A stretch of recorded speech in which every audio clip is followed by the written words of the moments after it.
Time now for Commodity in Chief, where we talk to one executive in the commodity world. And today we hear from Chevron CEO Mike Wirth. And the company's big number right now is $10 billion. The oil giant is tripling investments in lower carbon technology over the next 7 years. That means money on hydrogen, renewable natural gas, and carbon capture. The goal, double-digit return, and the same as its oil and gas business, plus over $1 billion in free cash flow by the year 2030. Now, that means Chevron's going to spend 10% of its budget on the energy transition. Right now, it's just 2%. The company will also spend 20% of that money to reduce the carbon intensity of its own operations. It's pretty bold for Chevron, not as bold for its European peers. Now, Chevron is still going to grow its oil production while reaching its climate goals. Now, on the flip side, you have European heavyweights like BP and Shell. They're pivoting more to renewable energies over time, like wind and solar, which Chevron CEO Mike Wirth thinks is a crowded space. So RBC wrote, "We are surprised that the release does not mention any longer-term net zero-related targets like some of its peers have announced recently. Its emission targets are conservative, and we were expecting the company to increase its ambition."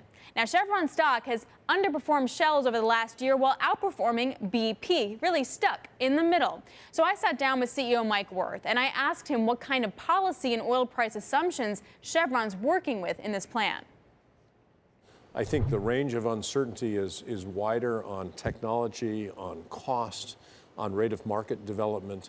And so the error bars are larger, but we've really focused into geographies where we believe the right combination exists. So these are places where we have the capabilities, the assets, and the customers to start these businesses up. California is a great example. That's where our headquarters are.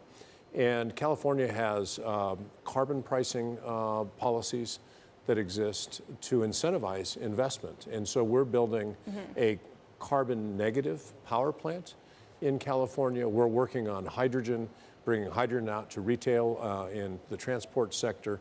And our renewable natural gas, sustainable aviation fuel business in California is where it will begin. So the conditions there allow us to invest in projects that should earn good returns. And then we believe that those learnings will help us extend into other markets, other geographies, and policy will evolve. So how price sensitive is it? Like if oil all of a sudden goes 75 to 40, do you rethink that CapEx plan? We really are a long-term allocator of capital, other than extremes. So with COVID, where we saw negative oil prices and real questions, we pulled capital spending down in that kind of an environment.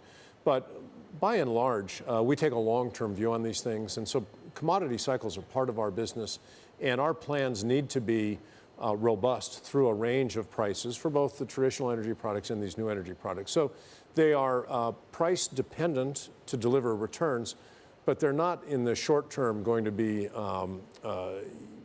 our plans won't change if we see prices trend above or below, unless we think there's a structural change. So if the returns are obviously dependent on price, what kind of price did you model your returns at if you're looking for double digit? Yeah, modest oil prices. I mean, oil prices that look no higher than we have today, and similar for gas. We've been in a kind of a lower for longer view on commodity. There's a lot of hydrocarbon in the world, and it can be brought to market pretty efficiently. So we believe that the new energy technologies need to be able to compete in a world like that. And the sectors that we're focused on, we think, offer attractive investment opportunities. So is it like 55 to 75, 50 to 70? That's a reasonable fairway. So then take a look at that in relation to the businesses that you're going to be getting into, like more carbon capture, hydrogen, more biofuels, et cetera. And I'm wondering what the long-term business use case is. Is it for your own products that then you sell? Is it to use yourself as a company to reduce your own emissions? Is it sort of your licensed technology? What's the business case like 15 years later? Yeah, so it's different for different parts of this. Renewable fuels, so we're investing in renewable natural gas, sustainable aviation fuel, renewable diesel, renewable lubricants. Those are for end consumers. And so we're working with some of our biggest customers, people like the airlines, on some of these products. And so those really are for solving customer problems. If you get into hydrogen, hydrogen can be used as a storage medium for energy. It can be used in transportation, could help us with marine transportation. And so that would go into some different sectors perhaps than renewable fuels, which can go into light duty transport. And then carbon capture and storage can help us reduce the emissions of our own operations and help customers offset the emissions of theirs. So each will have a slightly different application from potential benefit internal to some that are exclusively for third parties. What is the premium that you know so far that the end user is willing to pay for green energy? Yeah, that's a great question. In some of these product lines, renewable natural gas in California, it's substantial, but it comes via a credit system that is not very transparent to the customer.